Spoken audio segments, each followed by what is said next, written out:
Aku wajib mengatakan yang sebenarnya tentang Allah. Sungguh aku datang kepadamu dengan membawa bukti yang nyata dari Tuhanmu. Maka lepaskanlah Bani Israel bersamaku. Nah, jadi ini lanjutan ya tentang kisah Nabi Musa kemudian menghadapi Fir'aun dan kaum Bani Israel.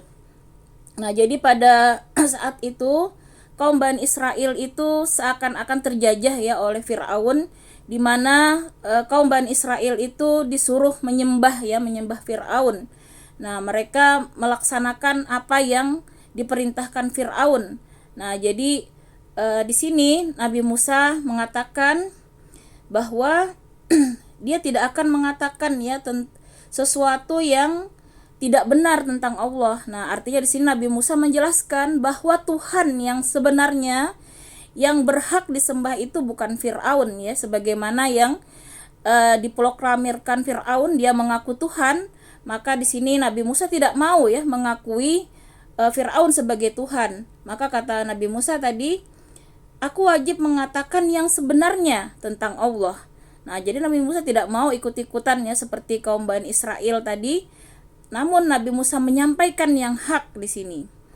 Nah, sungguh kata Nabi Musa, aku datang kepadamu membawa bukti yang nyata dari Tuhanmu. Nah, kemudian Nabi Musa menjelaskan, dia dapat membuktikan bahwa kebenaran berita yang dia sampaikan tentang Allah, tentang Tuhan, benar-benar dari Sang Pencipta. Nah, maka di sini Nabi Musa meminta Fir'aun untuk melepaskan kaum Bani Israel. Nah, kemudian di ayat 106 kita melihat apa jawaban Fir'aun ya ketika Nabi Musa di sini minta Fir'aun melepaskan Bani Israel ya.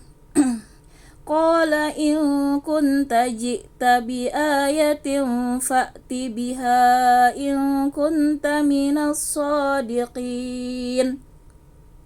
Dia Fir'aun menjawab, jika benar engkau membawa sesuatu bukti, maka tunjukkanlah kalau kamu termasuk orang-orang yang benar. Nah, di sini Fir'aun membuat tantangan kepada Nabi Musa untuk menunjukkan buktinya. Apa buktinya kalau Nabi Musa tadi adalah orang-orang yang benar? Nah, maka di sini di ayat 107 kemudian Allah memberikan ya Nabi Musa mukjizat yang ditampakkan oleh Nabi Musa. Kita lihat ya mukjizatnya di ayat 107.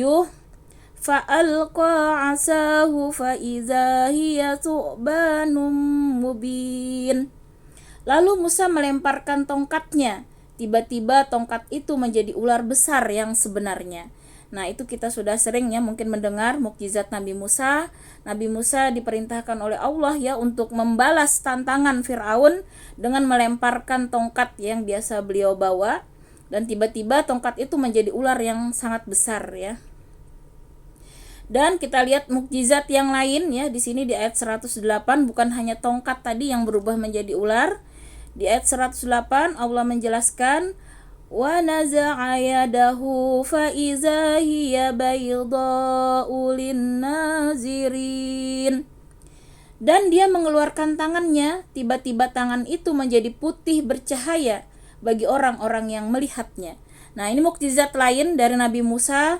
Tangannya yang asalnya tentunya berwarna sawo matang ya seperti kulit kita, ketika dimasukkan di kantong ya dan setelah dikeluarkan dari kantongnya tiba-tiba tangannya berwarna putih. Kita bisa membayangkan putih bercahaya ya, bukan berwarna sawo matang lagi tapi putih bercahaya yang sangat menyilaukan ya keluar dari tangannya tadi. Nah, kemudian ketika dimasukkan kembali ke kantongnya maka cahaya itu pun kembali hilang. Nah, kemudian bagaimana reaksi ya Fir'aun dan pemuka-pemuka pasukan ya ataupun pembesar-pembesarnya yang ada di sekitar Fir'aun, tanggapan mereka terhadap mukjizat ini. Di ayat 109 Allah menjelaskan, qalal mala'u min qaumi fir'auna inna hadza lasahirun alim. Pemuka-pemuka kaum Fir'aun berkata, orang ini benar-benar pesihir yang pandai. Nah, Kemudian mereka menyatakan apa yang dilakukan Nabi Musa itu sihir. Itu menurut yang pemahaman mereka itu sihir, itu pasti dia adalah sihir yang sangat pandai. Nah, maka di sini mereka membisiki kepada Firaun ya, pembesar-pembesarnya ini harus berhati-hati ya dengan Musa ini. Karena di sini di ayat 110 mereka mengatakan yuridu ayyukhrijakum min ardikum famaza ta'murun. Nah, jadi kata pembesar-pembesarnya, hati-hati tadi terhadap Musa yang memiliki sihir yang sangat hebat ini ya. Mereka bisiki, Musa ini sepertinya hendak mengusir kamu dari negerimu. Nah, jadi mengatakan kepada ini ya, kepada Firaun, pembesarnya ini membisiki. Jadi di sini kita melihat ya, penting sekali ya orang-orang yang berada di sekitar penguasa itu, betapa peran mereka itu sangat penting. Ketika pembesar-pembesarnya itu membisikkan, misalnya bisikan-bisikan yang baik, nasihat-nasihat yang baik, maka penguasa pun bisa membuat kebijakan yang baik. Begitu juga ketika pembisik-pembisik ini membuat nasihat yang buruk, yang terjadi juga seperti itu ya. Penguasa ini bisa jadi juga akan terjerumus pada keburukan. Apalagi kalau sudah ada potensi buruk ya seperti Firaun ini, maka Firaun mengatakan di sini, "Maka apa saran kamu?" Nah, maka Firaun meminta saran ya kepada pembesar-pembesarnya tadi.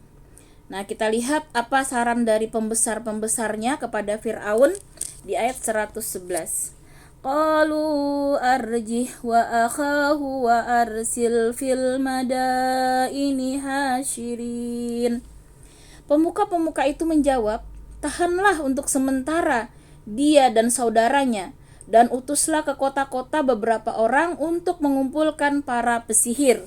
Nah, jadi saran para pemuka yang ada di sekitar Firaun, Musa dan saudaranya yaitu Harun disuruh ditahan dulu, kemudian saran mereka utus orang-orang pesihir di seluruh negeri ya untuk berkumpul. Nah, jadi kalau ditafsir ada yang menyampaikan sekitar 70.000 pesihir itu dikumpulkan dari seluruh negeri, pesihir yang hebat-hebat ya, berkumpul untuk melawan sihirnya Nabi Musa. Menurut mereka kan Nabi Musa sihir ya.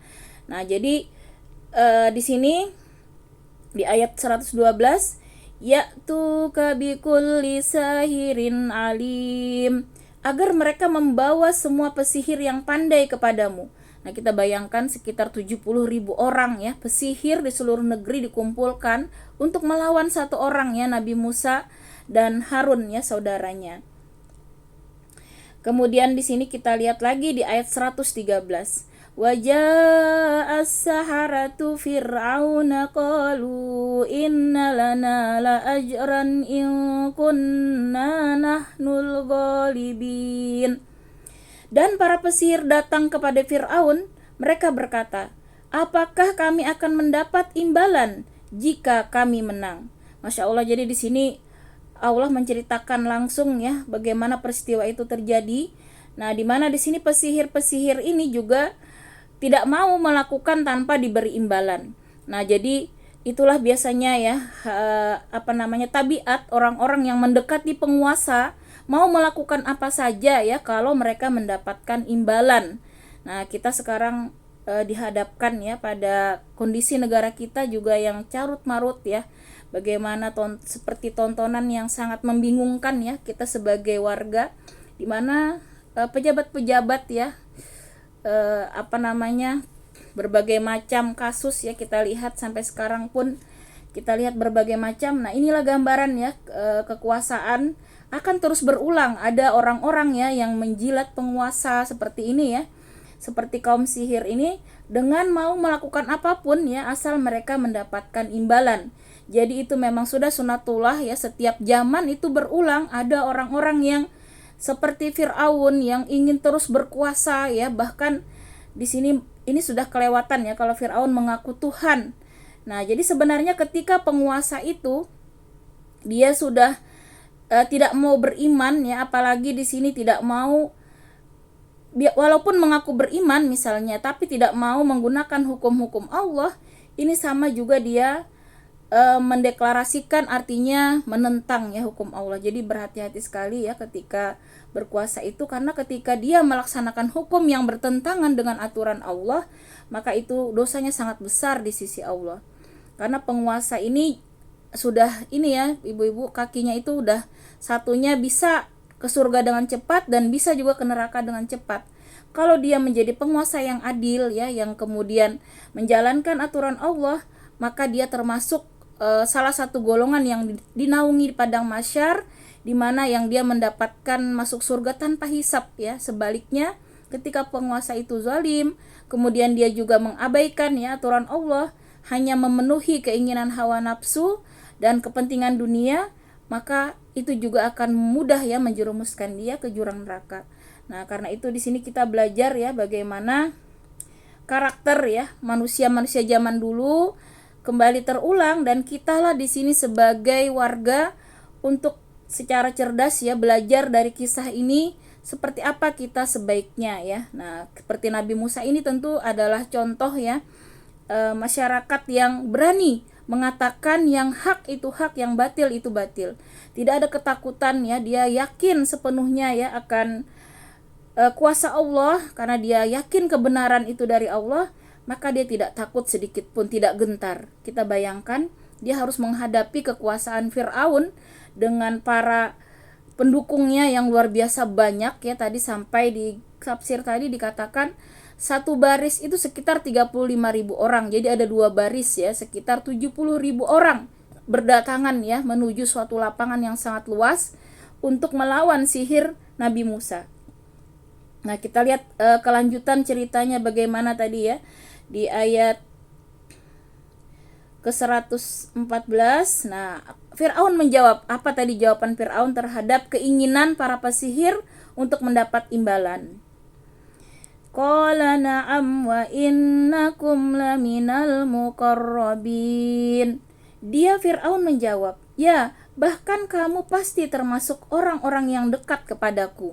Ini janji Fir'aun luar biasa ya, bukan hanya tadi keuntungan berupa materi, tapi dijadikan orang yang dekat dengannya.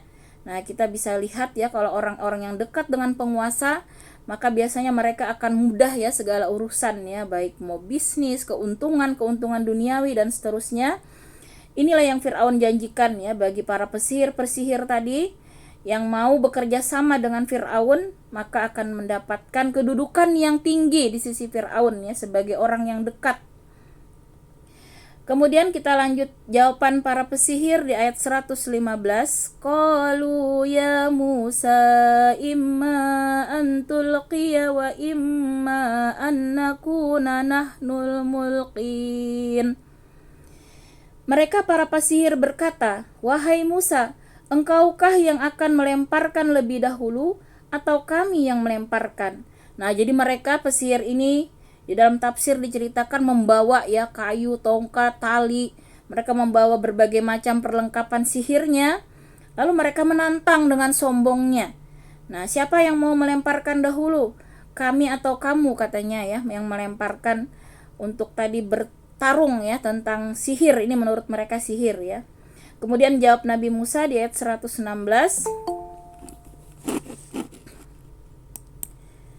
Qala alqu falamma alqaw saharu a'yunan nasi wastarhabuhum waja'u bisihrin azim. Dan Musa menjawab, lemparkanlah lebih dahulu. Maka setelah mereka melemparkan, mereka menyihir mata orang banyak dan menjadikan orang banyak itu takut karena mereka memperlihatkan sihir yang hebat, menakjubkan. Nah, jadi pesihir yang kurang lebih berjumlah tadi 70.000 orang ini semuanya berhasil ya di sini membuat mata orang yang melihat itu.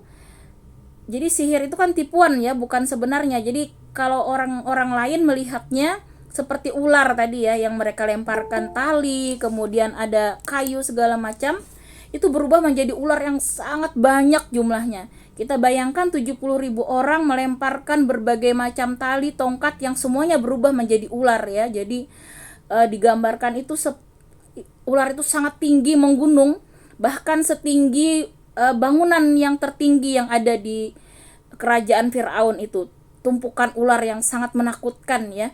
Orang-orang sangat takut itu melihat ular ya, sangat banyak tumpukan dari sihir tadi. Nah, kemudian di sini di ayat 117 kemudian kita melihat yang terjadi selanjutnya. Wa auhayna ila Musa an alqi asak fa iza hiya talqafu ma yafikun. Dan kami wahyukan kepada Musa, lemparkanlah tongkatmu. Maka tiba-tiba ia menelan habis segala kepalsuan mereka. Nah, di tafsir dijelaskan, tongkat yang dilemparkan Nabi Musa ini berubah menjadi ular yang sangat besar. Digambarkan besarnya ular itu ketika rahang atasnya itu setinggi gedung yang tertinggi tadi. Dan rahang bawahnya ada di dasar ya, di dasar tanah ya. Kita bayangkan besar sekali. Jadi langsung bisa menelan habis ya tumpukan ular yang dilemparkan para pesihir-pesihir itu, semuanya habis tidak bersisa. Nah, maka betapa para pesihir ini benar-benar ya melihat suatu hal yang luar biasa dan mereka meyakini itu bukan sihir karena ular itu benar-benar nyata mereka melihat, karena mereka paham ya ibu-ibu, sihir itu yang palsu mana yang bukan sihir. Sehingga yang terjadi selanjutnya di sini kita lihat ya di ayat 118. Fa waqa'al haqqu wa batala ma kanu ya'malun. Maka terbuktilah kebenaran dan segala yang mereka kerjakan jadi sia-sia. Nah, mereka akhirnya melihat kebenaran itu ya. Nah, itulah yang terjadi. Para pesihir itu karena tahu betul mana yang benar-benar sihir, mana yang bukan. Nah, mereka melihat kebenaran bahwa Nabi Musa itu bukan sihir, tapi benar-benar mukjizat dari Allah yang memang dari Maha yang luar biasa. Tidak ada yang bisa menandingi ya kehebatan mukjizat yang telah Allah berikan ya kepada Nabi Musa. Maka di sini di ayat 119 yang terjadi berikutnya serta 120, hunalika wanqalabu sagirin wa ulqiyas saharatu sajidin. Maka mereka dikalahkan di tempat itu dan jadilah mereka orang-orang yang hina. Nah, kesombongan para pesihir, para pemuka Firaun dan Firaun sendiri tadi langsung dibalas ya oleh Allah dengan kalahnya tadi ya, pertarungan sihir dengan Nabi Musa melawan kurang lebih 70.000 pesihir Firaun. Nah, pesihir ini serta merta di ayat 120 mereka menyungkur sujud. Nah, mereka karena melihat benar-benar kenyataan mukjizat ini ya, bukan hal yang seperti mereka pahami berupa sihir, tapi benar-benar mukjizat yang berasal dari Allah yang Maha Pencipta. Maka para pesihir-pesihir itu mereka bersujud, menyungkur dan mengaku beriman ya untuk mengikuti Nabi Musa. Maka betapa marahnya ya Firaun ya terhadap penyihir-penyihir tersebut. Namun Masya Allah mereka ya tidak gentar sedikit pun dengan ancaman Firaun. Nah, di sini kita melihat bagaimana ketika mereka berhasil ya melihat kenyataan kebesaran Allah, maka iman mereka sangat kokoh. Maka sedikit pun mereka tidak gentar dengan ancaman Firaun, karena Firaun sangat marah ya ketika melihat ribuan penyihir tadi beriman. Nah, dia merasa sangat marah dengan Nabi Musa. Maka nanti kita akan melihat ya kisah selanjutnya yang sampai Nabi Musa itu akhirnya kan dikejar ya sampai ke Laut Merah. Nah, pada episode ini ya ceritanya sampai di situ. Ada beberapa hal yang perlu kita pelajari di sini. Bahwa yang pertama tadi ya, dari ayat pertama kita dilarang ya untuk mengatakan hal-hal yang mengada-ada tentang Allah. Ini merupakan dosa yang sangat besar. Nah, sebagaimana saat ini ya kita melihat kaum kafir yang menyatakan bahwa Allah punya anak ya, kemudian Allah punya istri, ada Tuhan ayah, Tuhan ibu, Tuhan bapak ya, Tuhan anak. Itu merupakan kezaliman yang terbesar ya, mengatakan sesuatu yang tidak benar tentang Allah. Nah, jadi kita hati-hati sekali kalau berbicara ya tentang Allah, tentang Rasulullah. Jangan pernah kita mengada-ada. Walaupun hadis sekalipun itu kita harus selidiki, jangan sampai hadis yang maudhu atau palsu. Jadi ketika kita juga hadis-hadis palsu, itu juga sama dengan mengada-adakan kebohongan ya tentang Rasul. Nah, di sini kita belajar untuk berhati-hati ya, untuk berkata, berbuat, apalagi hal-hal yang tidak kita ilmui. Nah, dalam konteks sekarang berarti kita belajar ya untuk tidak mudah men-share misalnya ataupun memposting berita ataupun pernyataan ataupun artikel yang sekiranya sumber informasinya tidak valid ya, apalagi misalnya berisi ujaran kebencian ataupun hal-hal yang buruk. Nah, kita belajar di sini untuk berhati-hati dalam segala hal. Itu yang pertama ya, kita melihat. Kemudian yang selanjutnya dari sini kita juga melihat bahwa bukti-bukti yang sudah Allah berikan ya dengan sangat meyakinkan ya, yaitu Al-Qur'an ini adalah mukjizat terbesar. Karena kalau mukjizat yang dulu-dulu ya, seperti tadi tongkat Nabi Musa, kemudian tangan Nabi Musa bisa bercahaya, itu kan hanya bisa dilihat oleh manusia pada zaman tersebut, yang hidup pada zaman tersebut. Tapi Masya Allah ya, Al-Qur'an ini yang turun kurang lebih 1400 tahun yang lalu, sampai saat ini kita manusia yang hidup di zaman ini masih bisa menyaksikan, masih bisa merasakan ya kebesaran mukjizat Al-Qur'an ini. Nah, kalau kita mau sungguh-sungguh ya dengan hati yang jernih, tulus ikhlas ya, dengan kerendahan hati mempelajari Al-Qur'an, maka akan terungkaplah semua ya mukjizat yang sangat besar yang tidak akan pernah habis untuk dikaji ya kebesaran mukjizat ini. Jadi banyak para ahli yang melihat ya ke mukjizat Al-Qur'an, ada yang dari segi ilmu pengetahuan. Sudah banyak ya ilmuwan-ilmuwan barat yang akhirnya masuk Islam ketika melihat kebenaran ayat-ayat Al-Qur'an. Seperti tentang laut misalnya, kita pernah ya di Ar-Rahman itu terpisahnya laut ya yang asin dengan yang tawar. Bagaimana air yang sejatinya air itu kan tidak bisa dipisah Bu ya, kalau dicampur pasti akan tercampur, tapi Masya Allah ya, di laut tersebut benar-benar terpisah, padahal tidak ada pembatasnya antara yang asin dan tawar, dan itu kita masih bisa saksikan sampai saat ini, dan itu di Al-Qur'an informasinya ada. Begitu juga tentang misalnya proses terjadinya kelahiran manusia, terjadinya janin. Nah, ilmuwan baru bisa memahami ya peristiwa janin itu, embriologi ya, prosesnya itu setelah mereka menemukan sekarang USG misalnya, kemudian ilmu genetika ya. Tapi Al-Qur'an sudah ribuan tahun yang lalu menyatakan bagaimana proses terjadinya janin, itu juga sangat jelas di Al-Qur'an. Nah, itu dari segi ilmu pengetahuan juga banyak yang akhirnya beriman ya dengan kebenaran Al-Qur'an.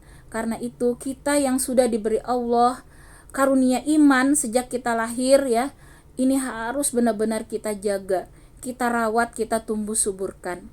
Karena kalau kita tidak rawat iman kita ini, maka dia lama-lama bisa sakit ya, bisa mati. Nah, karena itu kita harus terus bermujahadah ya ibu-ibu, artinya bersungguh-sungguh merawat iman kita ini, yaitu dengan ilmu dan amal. Kita sungguh-sungguh memahami ilmu, sungguh-sungguh berusaha mengamalkan.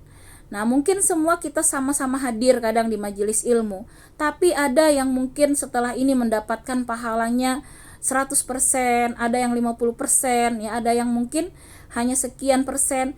Itu tergantung kesungguhan kita dalam memahami ilmu ini. Apalagi ini Al-Qur'an, ini ilmu terbaik ya, kata Allah, sebaik-baik manusia di muka bumi adalah orang-orang yang senantiasa belajar Al-Qur'an dan mengajarkannya. Jadi kita bersyukur sekali ibu-ibu ya, pada kesempatan ini diberikan Allah taufik, artinya pertolongan dari Allah untuk hadir ya di majelis ilmu ini. Walaupun kelihatannya sangat mudah ya, tinggal kita klik gitu ya masuk room, tetapi ternyata di sisi Allah ya, kesungguhan kita untuk bisa hadir di majelis ilmu itu nilainya sangat utama, termasuk manusia terbaik kata Allah di muka bumi. Nah, kita berdoa kepada Allah semoga kita dikumpulkan ya oleh Allah bersama orang-orang yang mendapat janji Allah, yaitu yang terbaik tadi di muka bumi, yang senantiasa mau ya sepanjang hidup kita tidak akan pernah berhenti untuk terus belajar Al-Quran. Begitu juga berusaha mengamalkan maupun mengajarkannya tentunya semampu kita ya. Jadi mengajarkan itu tidak harus kita menjadi pendakwah misalnya. Dari hal kecil saja, misalnya kita bisa memberikan teladan ya kepada anak kita, khususnya yang terdekat begitu. Kemudian dicontoh, itu pun juga merupakan suatu mengajarkan, suatu ajaran. Jadi mengajarkan itu bukan hanya dengan lisan, dengan hal ya, dengan perbuatan itu justru banyak yang lebih efektif. Kadang ibu-ibu kalau sudah ngomong gitu panjang lebar, ada yang anaknya cuek, nggak didengarkan. Nah, tetapi bisa jadi hal yang mungkin kita tidak sadari dari perbuatan kita yang baik, dicontoh anak kita, justru itu yang kadang lebih merasuk ke jiwa anak-anak ya, ketika melihat kesungguhan kita bertilawah mungkin ya, kesungguhan kita tetap menuntut ilmu, mudah-mudahan itu kelak yang akan merubah ya hati anak-anak kita juga untuk meneladani kita. Karena itu penting sekali kita sebagai ibu ya, sebagai pemimpin anak-anak kita. Jadi kalau ummahat itu pemimpin anak-anak ya, kalau suami pemimpin keluarga, kalau kita pemimpin anak-anak. Jadi kita inilah yang lebih banyak nantinya berkontribusi ya terhadap kesuksesan anak-anak kita. Ya walaupun kadang sebagai manusia ya kita memang tidak mampu ya untuk merubah hati mereka. Nah, yang penting kita sudah berusaha dan berdoa. Allah lah yang Maha merubah mereka. Nah, di sini kita melihat tadi bagaimana hal-hal yang bisa kita ambil ya. Jadi ketika kita sudah yakin benar ya dengan kebenaran Al-Quran, hadis-hadis Rasul, maka jangan pernah kita berlepas diri darinya. Di dalam ayat yang lain di An-Nahl itu betapa Allah sangat murka ya kepada orang-orang yang murtad dengan sukarela. Allah murkanya sangat luar biasa. Nah, jadi murtad yang masih dimaafkan itu ketika murtadnya itu karena terpaksa. Kadang ya seperti Bani Israel ini dipaksa tadi ya oleh Fir'aun untuk mengikuti beriman kepada dia, itu Allah masih memberikan peluang dia ya untuk kembali tentunya mendapatkan hidayah. Nah, kalau orang-orang yang dengan sengaja, dengan kerelaan hati, itu kata Allah pasti dia dikarenakan cinta dunia. Nah, jadi Allah sudah langsung menjas itu ya orang-orang yang murtad, yang mau berbuat maksiat tadi ya seperti kroni-kroninya Fir'aun, mereka itu orang-orang yang cinta dunia. Nah, jadi alasannya macam-macam gitu ya, padahal intinya mereka cinta dunia. Jadi kalau sudah cinta dunia, cinta harta, jabatan ya, kedudukan, mereka tidak peduli lagi dengan halal maupun haram.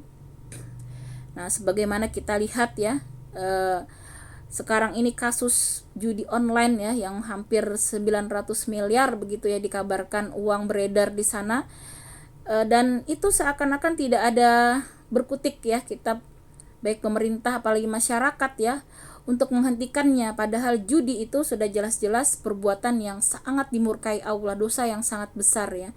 Itulah yang akhirnya membuat ya masyarakat itu, sekarang kita bisa melihat ya kondisi masyarakat kita akhirnya banyak yang malas kan ya, karena berharap berangan-angan ya dengan judi itu modal kecil dapat yang besar gitu, itu angan-angan yang kosong ya.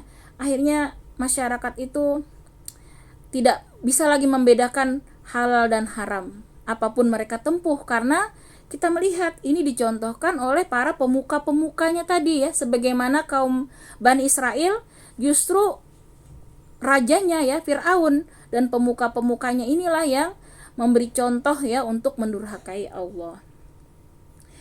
Nah, disinilah kita bersungguh-sungguh tadi bermujahadah ibu-ibu untuk senantiasa merawat iman kita, karena Allah janjikan ketika kita bersungguh-sungguh untuk senantiasa ya di jalan Allah, maka Allah akan bukakan banyak sekali pintu-pintu kebaikan, pintu rezeki, pintu keberkahan, kemudian pintu hidayah, taufik dan inayah dari Allah, akan memancing keinginan untuk kembali berbuat kebaikan yang lebih banyak lagi. Sebaliknya, pintu kemaksiatan itu akan menghijab kita dari Allah, akan menutup kita dari pertolongan Allah. Karena itu, marilah bersama-sama kita terus ya untuk menjaga karunia yang sangat besar ini, yaitu nikmat iman, nikmat Islam ini, dengan senantiasa istiqomah ya menuntut ilmu dan juga mengamalkannya. Nah, mungkin demikian ibu-ibu untuk materi pada hari ini. Kurang lebihnya saya mohon maaf. Karena masih ada waktu, silahkan kalau ibu-ibu ada yang mau didiskusikan atau bertanya. Kebetulan ini materinya hanya berupa cerita ya, namun di balik cerita inilah kita banyak belajar ya hikmah-hikmah dalam kehidupan. Silakan ibu-ibu, masih ada waktu.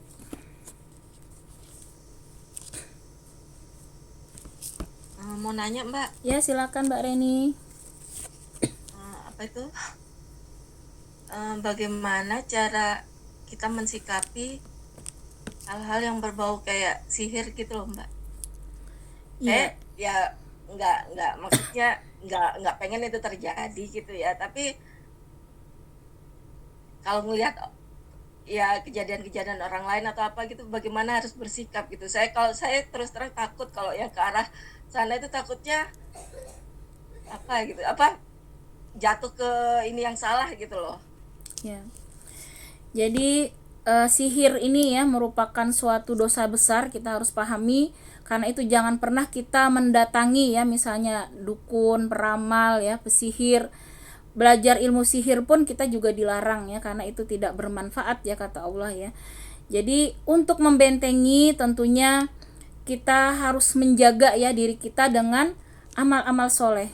Nah, amal-amal soleh itulah yang akan membentengi diri kita, Mbak.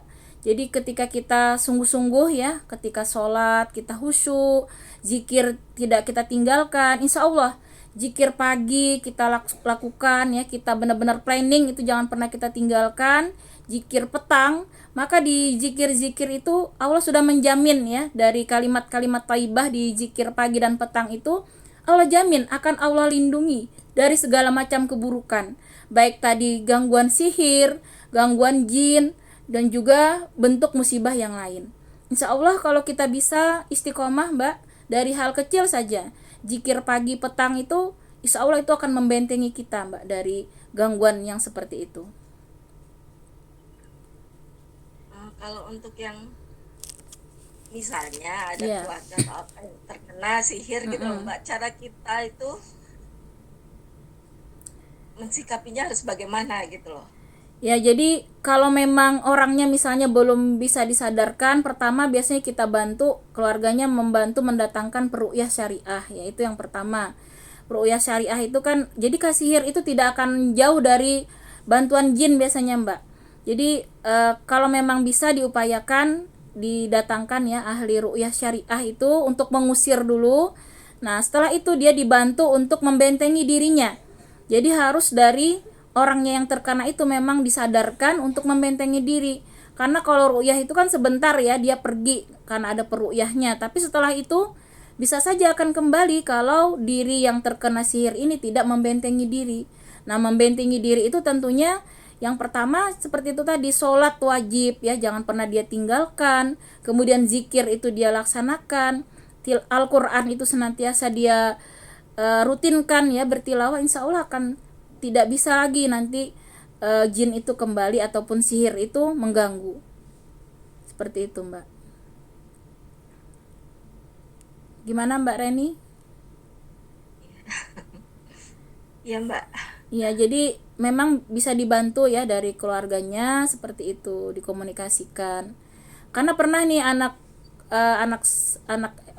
murid saya ya, pernah di ruqyah itu kata ustadznya memang sulit ini, jinnya tidak mau pergi karena ada dari orang tuanya itu yang bekerja sama dengan jin ya, mempunyai ada kodam atau apa gitu ya, katanya itu ada benda-benda wasiatnya dari kakeknya ya, diturunkan ke bapaknya, dan disitulah jin itu senang ya bersemayam.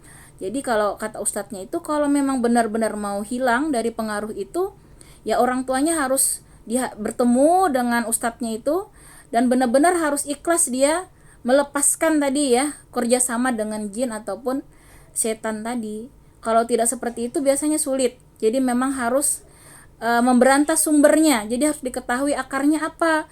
Karena jin itu juga tidak semua itu dia gampang ya memasuki orang ya. Jadi biasanya karena memang ada pintu yang terbuka ya, ada celah yang terbuka sehingga jin itu bisa masuk ya, sihir itu bisa masuk.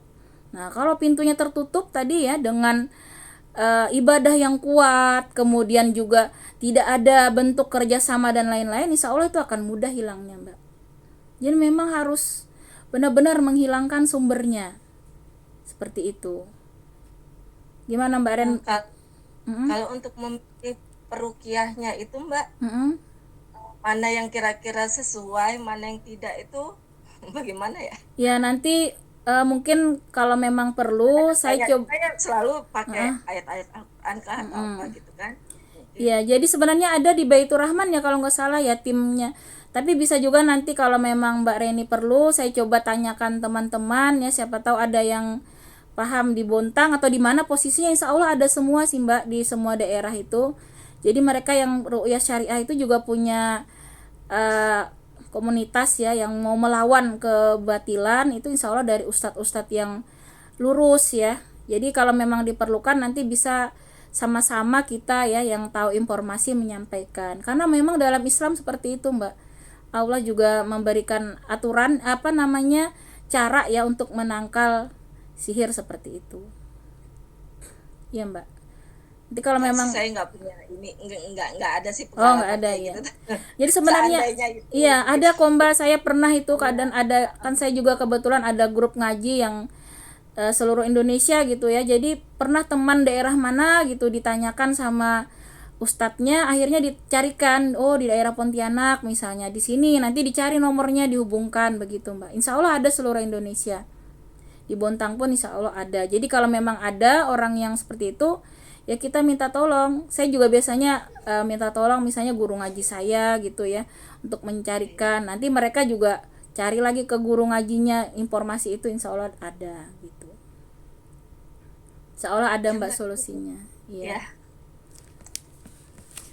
Ibu-ibu yang lain gimana? Ada yang mau didiskusikan? Saya email. Ya silakan Mbak Ana. Kalau misalnya kayak gitu, apa maksudnya yang kena sihir-sihir gitu, itu mungkin nggak misalnya sihirnya sulit diobatin karena ternyata jinnya lebih jago Al-Qur'annya misalnya. Ada nggak jin Islam yang malah ikut-ikutan yang kayak begitu? Maksudnya membuat kita jadi yang kayak apa sih, yang kerasukan gitu. Itu aja. Ya, jadi jin itu juga sama ya. Jadi dia punya kehidupan yang sama dengan kita. Ada yang kafir, ada yang Islam, ada yang munafik ya. Nah, berarti yang seperti itu yang munafik ya, dia bisa gitu ya, Islam bisa juga Al-Qur'an tapi dia ada niat jahat seperti itu. Bisa saja Mbak. Jadi pernah dulu itu di Jogja ya, teman itu ngontrak rumah gitu, ternyata jinnya kuat ya, dia juga dibacain Al-Qur'an bisa gitu. Tapi akhirnya di situ akan bertarung kekuatan mana yang lebih kuat, tentunya yang tetap bertahan ya. Akhirnya itu rumah itu baru bisa diusir jinnya. Anak-anak rohis yang dulu itu ya, anak-anak muda rohis yang alim-alim gitu, mereka di situ tadarusan terus sholat malam, akhirnya jinnya kalah. Jadi akhirnya ya kuat-kuatan begitu Mbak. Tapi memang harus punya mental yang kuat, karena kalau kita yang menyerah pasti dia yang menang seperti itu. Tapi memang itu berat biasanya, orang yang bisa melawan itu yang memang dia harus kuat dari segi imannya, kuat ibadahnya. Kalau kita yang lemah pasti juga akhirnya tidak sanggup begitu Mbak. Ada Mbak memang pengalaman seperti itu gitu Mbak Ana? Kalau baca ayat kursi jinnya hilang gitu ya Mbak Imel. Maksudnya kalau jin Islam juga dibacakan ayat kursi kan enggak ya? Ya ada yang pernah kejadian itu dibacakan Al-Quran ya, ayat kursi dan itu kan kita disunahkan ya, mulai dari Al-Fatihah, Qul huwallah, Al-Falaq, An-Nas plus ayat kursi. Juga surat gitu ya, iya beberapa ayat Al-Baqarah itu ada Mbak, ayat-ayat ruqyah itu. Nah jadi bisa saja ada yang jinnya tidak mempan dengan seperti itu ya. Tapi ya itu tadi akhirnya kuat-kuatan. Kalau kita tetap istiqomah ya, tidak mau berhenti, tidak mau menyerah, dia akhirnya pergi kok Mbak. Iya. Ya, Ya, baik tapi kalau gitu. Terima kasih Mbak iya. Imel. Jadi memang kita di sini dibutuhkan mental yang kuat ya. Kalau memang itu terjadi misalnya di rumah kita, kan mau tidak mau ya, misalnya kita nggak mungkin misalnya harus pergi. Nah, kita berarti harus tetap bertahan dengan kekuatan kita gitu. Tapi kalau yang tidak kuat ya akhirnya mungkin harus pindah rumah dan seterusnya gitu. Gimana ibu-ibu yang lain, sudah cukup atau ada lagi yang mau dibahas? Ya, jadi sebenarnya kalau kita bisa istiqomah ya ibu-ibu ya, tidak perlu kita khawatir. Kita istiqomah dalam keimanan ya, yakinlah akan janji Allah. Ini satu sebagai penutup ya. Ada cerita ya, Hatim ya, seorang soleh yang hidup pada zaman dahulu ya, seorang soleh. Hatim ini terkenal sebenarnya ya, orang yang sangat soleh, ilmunya sangat luar biasa ya, ilmu agamanya sangat tinggi. Beliau itu hidup di padang pasir ya, yang serba kekurangan. Jadi kehidupannya itu sangat sederhana, kalau kita bisa kategorikan mungkin sangat ya, kalau sekarang mungkin kategori sangat miskin sebenarnya ya, dengan anak yang sangat banyak. Anaknya itu perempuan semua, banyak lagi ya, dengan hidup kekurangan. Namun beliau ini sangat mencintai ilmu. Nah, pada suatu saat Hatim ini pengen mencari ilmu ke negara namanya daerah lain gitu ya, harus meninggalkan keluarganya. Nah, maka anaknya yang banyak ini protes, jangan gitu ya, jangan tinggalkan kami, sekarang saja ada ayahnya, kurang kami dalam hal kebutuhan sehari-hari gitu ya, apalagi kalau ditinggal begitu. Jadi keluarganya ini protes. Cuma ada satu orang anaknya, anak bungsunya ini justru mendukung ya keinginan ayahnya. Wahai ayahanda, silahkan kalau ayahanda mau menuntut ilmu, titipkanlah kami kepada Allah, maka ayah tidak perlu khawatir. Nah, marahlah saudara-saudaranya ya kepada adik bungsunya ini, kamu ini gimana, kita sekarang aja kurang gitu, apalagi kalau ditinggal ayah gitu. Maka adiknya ini dengan penuh kesabaran meyakinkan kakak-kakaknya, gak perlu khawatir kakak-kakak gitu ya kan, kalau kita dititipkan kepada Allah yang maha kaya, kita tidak akan pernah kekurangan. Nah, begitu. Maka akhirnya ulama ini ya, Hatim ini pergilah menuntut ilmu. Nah, marah-marah semua kakaknya itu ya, ini coba sekarang aja cuma ada air di rumah kita, tidak ada makanan sedikit pun ya. Nah, tiba-tiba datang rombongan ya, pembesar ya, pembesar kerajaan itu sedang lewat, dan mereka itu mampir ya di tempat mereka, tempat anak Hatim tadi. Mereka kehausan dan minta air. Nah, minta air. Sebelum meminta mereka bertanya, ini tempat siapa? Siapa nama ayah kalian? Gitu. Lalu mereka sampaikan Hatim. Nah, para pembesar kerajaan tadi sangat kaget ya, karena Hatim ini sebenarnya terkenal ya. Di kerajaan tersebut terkenal seorang ulama yang sangat soleh ya. Maka mereka mengucapkan terima kasih luar biasa ya, karena tadi diberi minum.